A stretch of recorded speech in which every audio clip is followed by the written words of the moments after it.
जय हिंद साथियों, स्वागत है आप सभी का आपके अपने YouTube channel target with Ajit में। साथियों, उम्मीद करता हूं कि आप सभी स्वस्थ होंगे और अपनी अपनी तैयारी ज़बरदस्त तरीके से कर रहे होंगे। तो साथियों, आज की इस क्लास में हम डिस्कस करने वाले हैं कृषि विज्ञान के उन सभी महत्वपूर्ण प्रश्नों के बारे में जो कि आप सभी के यूपी एग्ज़ाम के लिए मोस्ट इम्पॉर्टेंट हो जाती हैं। तो सही प्रश्नों को ध्यान से देखिएगा क्योंकि दिए गए सभी क्वेश्चंस एग्जाम ओरिएंटेड और सेलेक्टिव हैं। तो आइए देखते हैं। जैसे पहला प्रश्न है, भारत में गेहूं का जीन बैंक कहाँ स्थित है। मोस्ट इम्पोर्टेंट क्वेश्चन पहला ही क्वेश्चन होता है कि भारत में गेहूं का जीन बैंक कहाँ पे स्थित है। देखिएगा, करनाल में स्थित है। कहाँ पे स्थित है? करनाल में स्थित है। आइए साथियों, अन्य फसलों के जीन बैंक कहाँ पे स्थित हैं, इसके बारे में थोड़ा डिटेल में समझते हैं क्योंकि यहाँ से एक क्वेश्चन आप सभी के यूपीटी एग्जाम में 100% देखने को मिलेगा ही मिलेगा। तो बात करें धान की फसल की, उसका जीन बैंक कहाँ पे है? कटक में है। केंद्रीय धान अनुसंधान संस्थान, जिसे शॉर्ट में CRRI कहते हैं। गेहूं की बात करें तो करनाल में उसका जीन बैंक हो जाता है। डायरेक्टरेट ऑफ वीट रिसर्च, आलू की बात करें तो शिमला में उसका जीन बैंक हो जाता है। केंद्रीय आलू अनुसंधान संस्थान। दालों की बात करें तो कानपुर में उनका जीन बैंक हो जाता है। भारतीय दाल अनुसंधान संस्थान जिसे कहा जाता है। तो इन चारों को याद रखिएगा, यहाँ से एक आप सभी के यूपीटी एग्जाम में देखने को मिल सकता है। नेक्स्ट क्वेश्चन है, संकर धान की 1 हेक्टेयर धान की रोपाई के लिए नर्सरी में बीज दर होगी। बात करें साथियों संकर धान की, तो याद रखिएगा संकर धान की 1 हेक्टेयर धान की रोपाई के लिए नर्सरी में बीज दर क्या होगी? याद रखिएगा 18 से 20 किलोग्राम होगी। कितनी होगी? 18 से 20 किलोग्राम होगी। तो आइए धान के अन्य जो कि प्रजातियों की कितनी कितनी सीड रेट लगती है उसके बारे में डिटेल में समझते हैं। बात करें धान की बीज दर निम्न है। कौन कौन से बीज दर कितने कितने लगते हैं? तो जब एग्ज़ाम में पूछे महीन चावल की किस्मों की सीड रेट कितनी होती है? 20 से 25 किलोग्राम प्रति हेक्टेयर। मध्यम दानों वाली किस्मों की बात करें तो 30 से 35 किलोग्राम प्रति हेक्टेयर। मोटे दाने वाली किस्मों की बात करें तो 35 से 40 किलोग्राम प्रति हेक्टेयर। संकर धान की 15 से 18 किलोग्राम या फिर कहीं कहीं पे 18 से 20 किलोग्राम भी सही होता है। और यदि पूछ दे SRI विधि में कितने किलोग्राम सीड रेट लगता है, तो 5 किलोग्राम प्रति हेक्टेयर के हिसाब से लगता है। किसमें? SRI मेथड में। इम्पोर्टेंट है SRI मेथड, इसमें बार बार एग्जाम में पूछा जाता है, तो इन सबको याद रखिएगा। नेक्स्ट क्वेश्चन है, अनानास फल का खाए जाने वाला हिस्सा है। साथियों मोस्ट इम्पोर्टेंट क्वेश्चन है क्योंकि विभिन्न प्रकार के फलों में उनके खाए जाने वाले भाग से संबंधित एक क्वेश्चन आप सभी की यूपीटी एग्जाम में देखने को मिलने वाला है, जिसमें से ये क्वेश्चन इम्पोर्टेंट है कि अनानास फल का खाए जाने वाला हिस्सा क्या कहलाता है। तो याद रखिएगा क्या कहलाता है? मध्य फल वित्ती। क्या कहलाता है? मध्य फल वित्ती खाया जाता है। आइए अन्य फलों के बारे में थोड़ा डिटेल में समझते हैं। तो यदि एग्ज़ाम में आम के बारे में पूछे, याद रखिएगा मीज़ोकॉर्प खाया जाता है। सेब की बात करेगा तो मांसल थैलमस खाया जाता है। लीची की बात करें तो मांसल एरिड भाग खाया जाता है। तो ये तीनों मोस्ट इम्पोर्टेंट हैं यूपीटी एग्ज़ाम की दृष्टि से।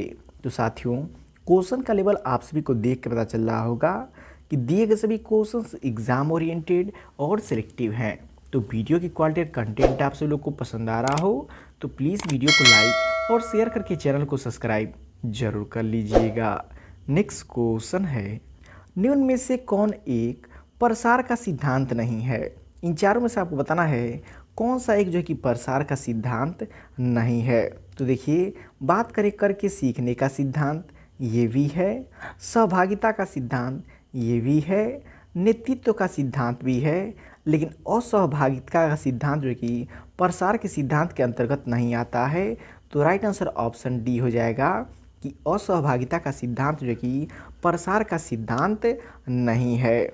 आइए प्रसार के सिद्धांत कौन कौन से हैं यहाँ क्वेश्चन देखते हैं, क्योंकि यहाँ से क्वेश्चन आप सभी के यूपीटी एग्जाम में देखने को मिलेगा ही मिलेगा। तो पहला सिद्धांत हो जाता है करके सीखने का सिद्धांत, सहभागिता का सिद्धांत, नेतृत्व का सिद्धांत, अभिरुचि एवं आवश्यकता का सिद्धांत, मूल्यांकन का सिद्धांत और भागीदारी का सिद्धांत। ये सभी सिद्धांत में से एक आप सभी की यूपीटी एग्ज़ाम में देखने को मिल सकता है, इसलिए इसको नोट कर लीजिएगा। नेक्स्ट क्वेश्चन है, मिनी वाटर सेट के अंतर्गत आने वाले क्षेत्र सीमित हैं। बात करा साथियों मिनी वाटर सेट की कि मिनी वाटर सेट के अंतर्गत जो कि आने वाले क्षेत्र का भाग कौन सा है, तो याद रखिएगा 1 से 100 हेक्टेयर। कितना? 1 से 100 हेक्टेयर। तो देखिए साथियों जो भी वाटर सेट है वो जो कि 4 प्रकार के होते हैं और वो कौन कौन से होते हैं, उनके अंदर की क्राइटेरिया क्या होती है, ये भी मोस्ट इम्पोर्टेंट है, यहाँ से क्वेश्चन पूछे जाते हैं। तो आइए उनके बारे में डिटेल में बात करते हैं। वाटर सेट का वर्गीकरण। मिनी वाटर सेट की बात करें तो 1 से 1000 हेक्टेयर क्षेत्रफल आता है। माइक्रो वाटर सेट की बात करें तो 100 से 1000 क्षेत्रफल आता है। मिली वाटर सेट की बात करें तो 1000 से 10,000 हेक्टेयर आता है।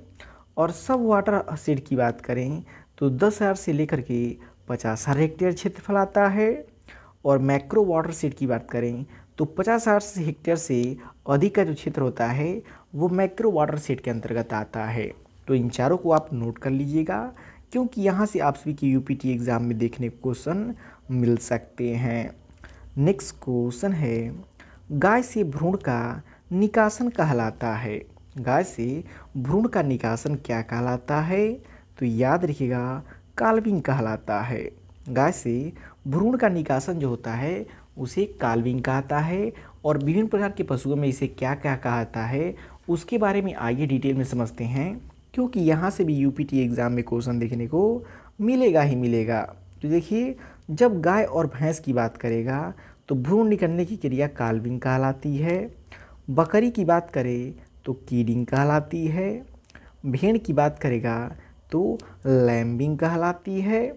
और सूअर की बात करेगा तो फेरोइंग कहलाती है।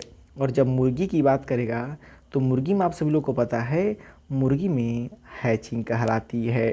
तो इन सभी को याद रखिएगा, इन सभी में से एक आप सभी की यूपीटी एग्ज़ाम में देखने को मिल सकता है। नेक्स्ट क्वेश्चन है, पोटेशियम क्लोराइड में पोटास की मात्रा होती है। मोस्ट इम्पोर्टेंट क्वेश्चन है साथियों कि पोटेशियम क्लोराइड में पोटास की मात्रा कितनी होती है, तो याद रखिएगा 60% होती है। कितनी होती है? 60% होती है। नेक्स्ट क्वेश्चन है, निम्नलिखित में से कौन सा पशु अधिक वसा पैदा करता है। इन चारों में से आपको बताना है किस पशु में सबसे अधिक फैट परसेंटेज पाई जाती है। तो याद रखिएगा भेड़ के दूध में जो कि फैट परसेंटेज सबसे अधिक पाई जाती है। कितना पाई जाती है? 7.90% पाई जाती है। किसमें? भेड़ के दूध में वसा प्रतिशत। आइए अन्य पशुओं में वसा प्रतिशत कितनी पाई जाती है उनके बारे में डिटेल में समझते हैं, क्योंकि यदि आपको यह चार्ट याद रहेगा तो आप कोई भी क्वेश्चन रहेगा आसानी से उसको कर लेंगे, चाहे गाय भैंस भेड़ बकरी किसी का भी पूछे। तो भेड़ की बात करें तो फैट परसेंटेज होता है 7.90। भैंस की बात करें तो 7.38% हो जाता है। गाय की बात करें तो 3.82% हो जाता है।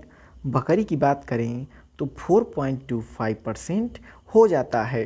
तो देखिए साथियों सबसे कम यदि बात करें तो गाय में सबसे कम वसा प्रतिशत होती है और सबसे अधिक भेड़ में होती है। तो ये दोनों इम्पोर्टेंट हैं, यहाँ से क्वेश्चन देखने को मिल सकते हैं, तो इन सभी को याद रखिएगा।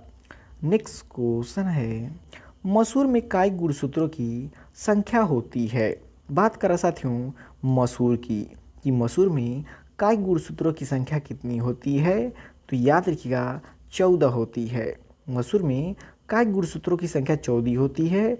और प्रोटीन की यदि बात करें तो प्रोटीन याद रखिएगा 25% होती है। आइए अन्य फसलों की गुणसूत्र संख्या के बारे में डिटेल में समझते हैं, क्योंकि यहाँ से भी आप सभी की यूपीटी एग्ज़ाम में क्वेश्चन देखने को मिल सकते हैं।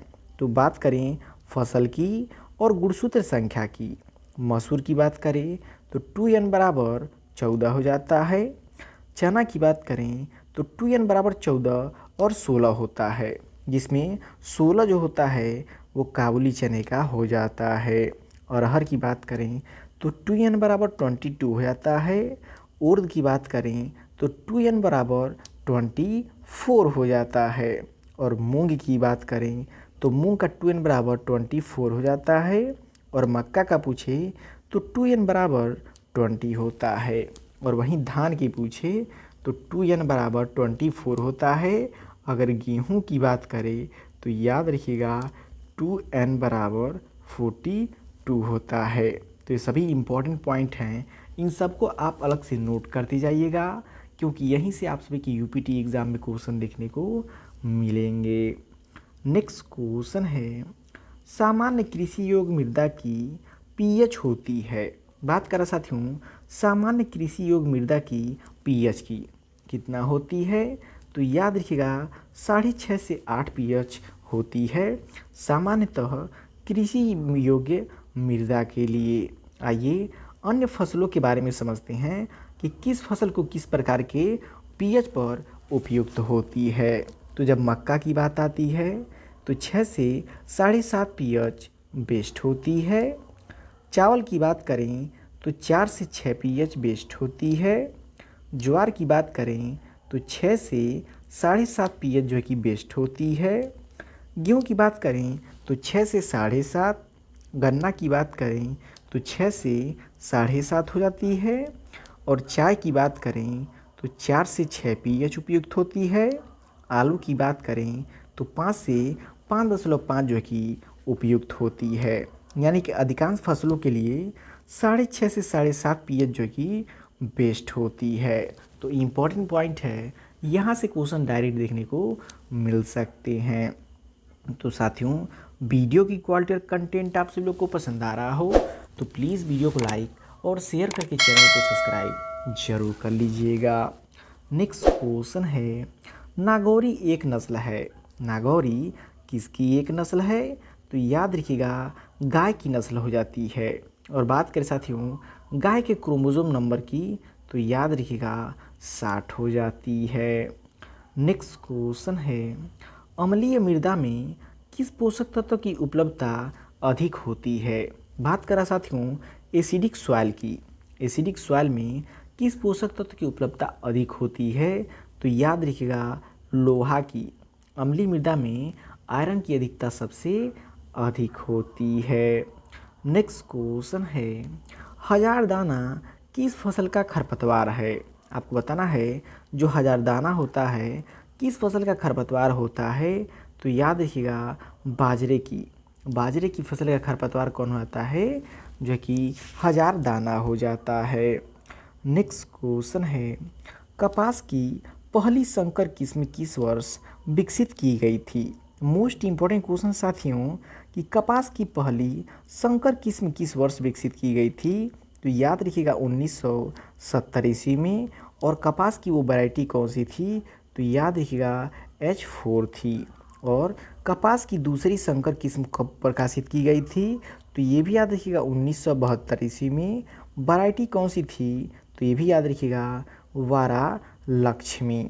और जो कि संकर किस्म विकास के कपास का, और साथियों बात करें कपास के संकर किस्म विकास का श्रेय किसे आता है, तो ये भी याद रखिएगा सीटी पटेल जी को जाता है, क्योंकि कई बार एग्जाम में पूछा चुका है संकर कपास विकसित करने वाले वैज्ञानिक कौन से हैं, सीटी पटेल हो जाते हैं। नेक्स्ट क्वेश्चन है, धान की फसल में ड्रम कल्चर विधि का उद्देश्य है। धान की फसल में ड्रम कल्चर तकनीकी अपनाता है। क्यों अपनाता है, तो जल की बचत के लिए अपनाया जाता है। इसके लिए जल की बचत के लिए अपनाया जाता है। लास्ट क्वेश्चन है, हेरिंगबोन विधि है। हेरिंगबोन विधि किस लिए है, तो याद रखिएगा जल निकास के लिए। हेरिंगबोन विधि जो होती है जल निकास की विधि होती है। तो साथियों ये आप सभी के कृषि विज्ञान के वे सभी महत्वपूर्ण प्रश्न जो कि आप सभी के यूपी ट्रिपल एसटी एग्जाम के लिए मोस्ट इम्पॉर्टेंट हो जाती हैं। तो वीडियो आपको कैसा लगा कमेंट करके फीडबैक जरूर दीजिएगा, और वीडियो पसंद आए प्लीज़ वीडियो को लाइक और चैनल को सब्सक्राइब जरूर कर लीजिएगा।